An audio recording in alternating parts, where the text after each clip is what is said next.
Hola, yo soy Marta Torres, profesora de Artes Plásticas.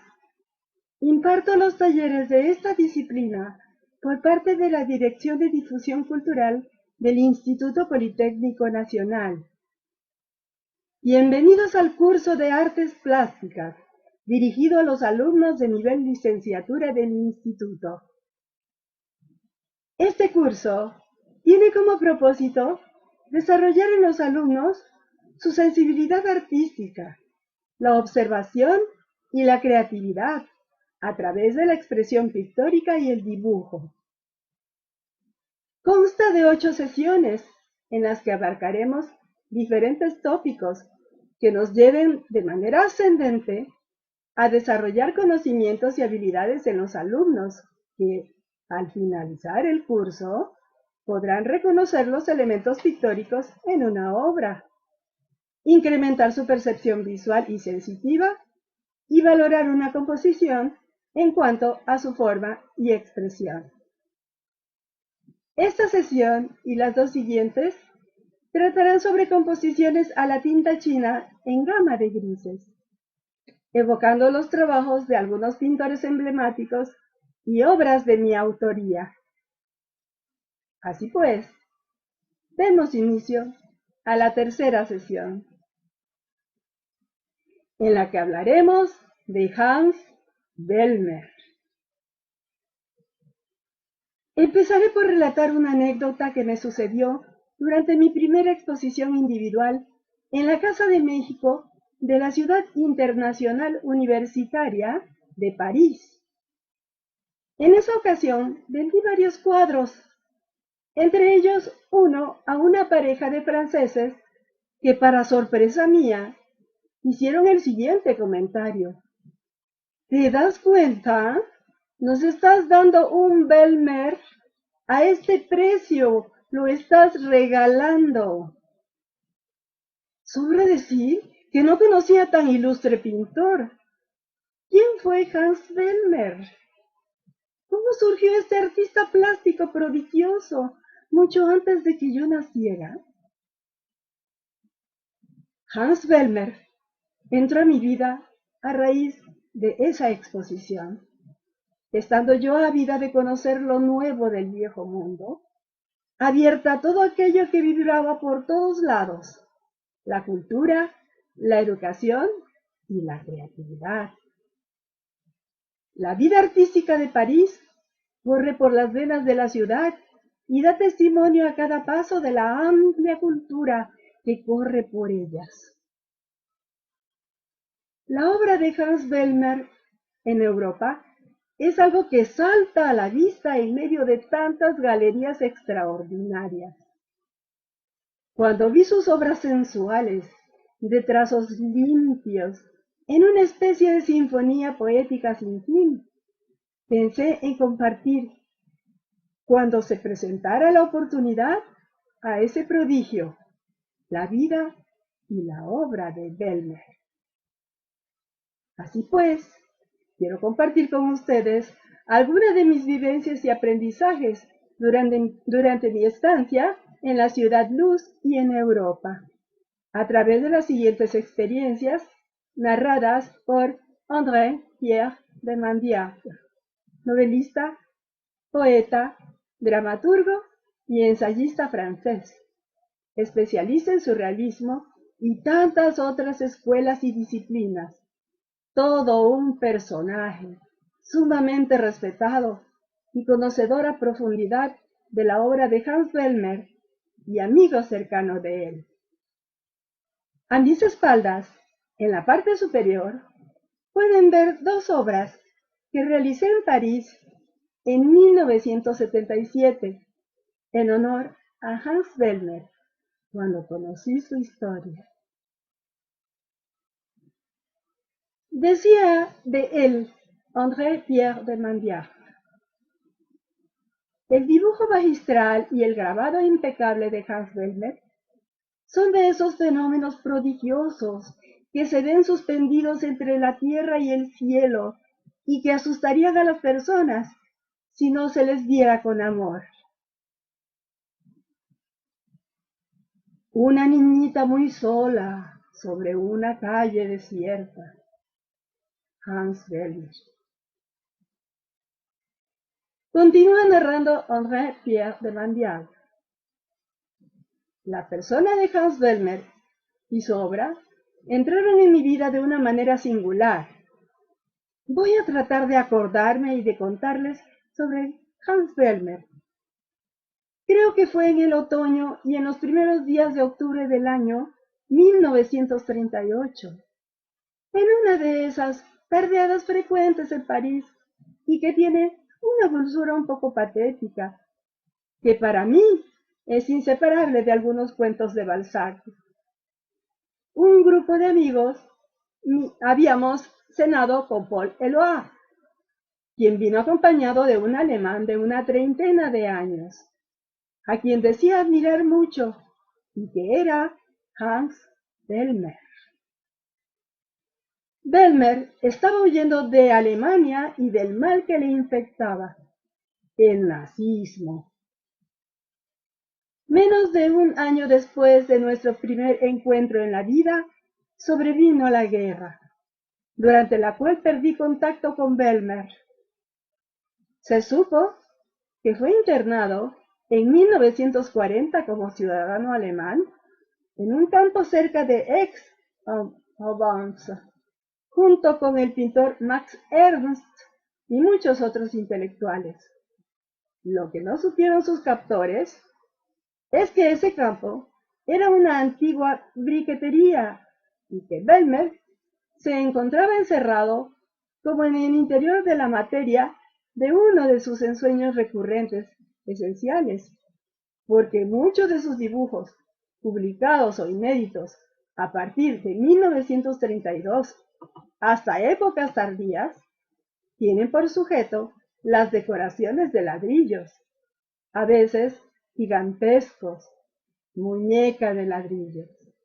Y el célebre retrato de Max Ernst, cabeza en ladrillos cerámicos de 1944, ¿no es acaso un recuerdo de ese cabaret de ladrillos improvisado por los presos del campo de Les Milles para sobrevivir a su cautiverio de espectáculos de travestis como aquellos de El Dorado de Berlín en la época prenazi?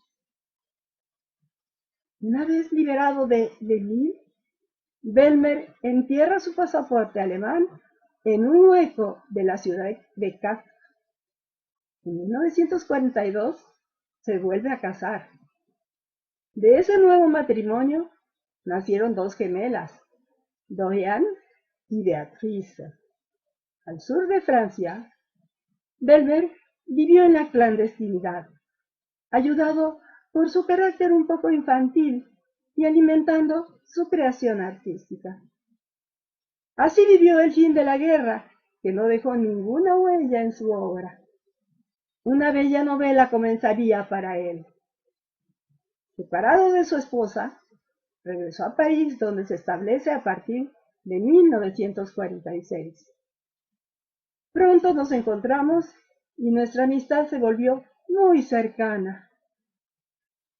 Bellmer, al natural, fue alguien de humor dandismo, tal como lo veía yo durante los momentos en los que salía de su desdicha. Él iluminó el destino de una obra que de otra manera se hubiera perdido. Fue así como para muchos contemporáneos, Bellmer creció como un héroe o un santo de la atrocidad que tuvo que vivir sin abdicar como artista. Yo participé en el primer libro que fue publicado sobre él en 1950, libro homenaje más que el libro artístico. Antes, Hans Bellmer había hecho su entrada en el mundo de las artes. Realizó su primera exposición de dibujos en París en 1947. En verdad creo que nunca lo había visto tan feliz. En el libro de presentación puso su nombre en el catálogo con la leyenda: "Que el escándalo venga". Sin duda, en Hans Bellmer, una erotomanía y aún una perversidad indiscutible se desdoblaban de una gravedad y de una especie de inocencia sin las cuales la más grande simpatía que hubo entre nosotros durante una decena de años no hubiera podido nacer y crecer. Bellmer, quien del amor tenía una concepción mucho más elevada de lo que uno puede imaginar, difiere absolutamente de todo pensamiento obtuso. Es ahí donde yo citaré a Nora Mitrani, quien escribe de él. Este asesino de buenas conciencias vive con el sueño de un amor de infancia reconquistado gracias a una mujer, Doriana, que le ha acariciado la sien, la frente, el rostro del amor intacto. No hay nada más revelador en el carácter de un artista que su toque o su trazo, que son tan determinantes de su estilo. El trazo de Bellmer es tan seguro como el del artista que todos prefieran, y sadurero, que es tan puro.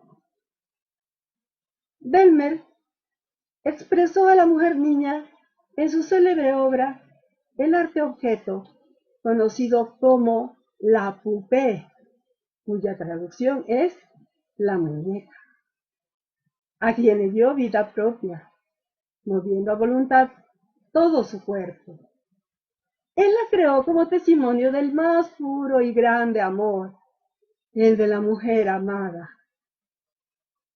El término de la mujer niña se ha investido en el surrealismo por un cronista del surrealismo, André Breton. La expresión mujer niña se difundió mucho, aún fuera del surrealismo, para designar un tipo de jovencitas maduras, que viene siendo una variante sadomasoquista de términos usados en esa época, tanto en cine como en las artes plásticas. Integrar y desintegrar la imagen deseada es algo que Bellmer solo detiene al instante de su muerte, el 23 de febrero de 1975. Hasta aquí la narración de André-Pierre de Mandiart en el libro El tesoro cruel de Hans Bellmer de la editorial La Esfinge, París, 1980. Ahora les muestro otras dos obras de mi autoría. Marta Torres, El deseo, México, 2001. Tinta china sobre papel canson a la pluma .35. Esta obra está a mis espaldas, a mi derecha.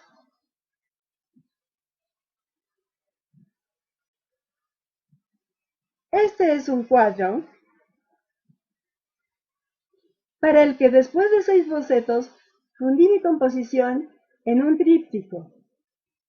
Construí la estructura en 3 secciones verticales sobre el soporte horizontal, que en la franja inferior recorta inclinaciones necesarias al equilibrio de la composición. Considero que el texto dedicado a Hans Bellmer contiene suficiente información en cuanto al fondo. En cuanto a la forma, decidí fundir los elementos. El contenido de esta obra plástica lo dediqué enteramente a mi esposo. Era un tríptico que se volvió 4.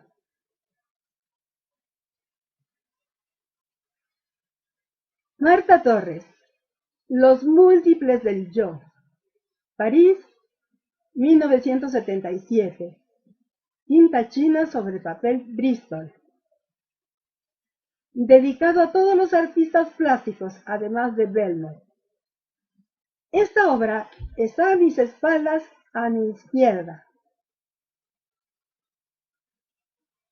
La sustancia de mi obra es fruto de una introspección donde el personaje central se entrelaza con los rostros y evocaciones en un mundo donde se desglosan los personajes que son él, todos, y uno mismo, con una pasión igual.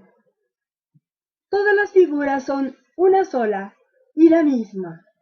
Todas se fugan hacia las partes laterales, haciendo en el centro un rombo vertiginoso de perspectiva. El anacronismo de esta perspectiva no me apareció en los bocetos de inmediato. Todo se fue aclarando a su ritmo. De cualquier manera, hay una predilección por el simbolismo. A todo ello se ajusta mi amor por lo místico y a la poesía de la época romántica. Todas las figuras son evocaciones y ecos de la figura central. Era una dinámica que a partir del yo se multiplicaba. Es un cuadro sincero y exuberante, dinámico y lleno de simetrías. Se dice que en el momento de morir pasan vertiginosamente nuestros recuerdos, como en una película. Yo sentí emociones profundas recordando el canto general de Pablo Neruda. Ubiqué mis escalas de valor de manera ascendente en la composición. Sí, me sentí subyugada por el descubrimiento de un lenguaje plástico que en sí era una dinámica que a partir del yo se multiplicaba y la multiplicidad se volvía multitud. Encontré una élite de sueños que buscaban los mismos fines que yo, con una pasión igual. Todo era vuelo en nuestra tierra. El apogeo de este vuelo, la dinámica de la perspectiva y la mística del canto general hicieron el resto de esta composición, donde no hay silencios, a partir de una explosión. La sustancia de mi obra, fruto de una asociación espontánea con una fuerza estimulante, se levanta en el corazón de mi cuadro, y esa melodía se expande.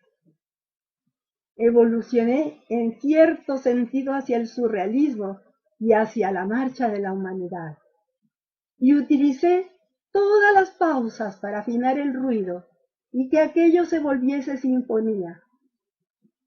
Toda la reunión hizo en mí una profunda impresión. Fue un descubrimiento espiritual finalmente que mucho saboreé. Esta composición es para mí el sueño evitado. Se acabó la anarquía y vino la riqueza del alma. Todo se volvió orden cuando se presentó el todo. Hemos finalizado así la tercera parte del curso.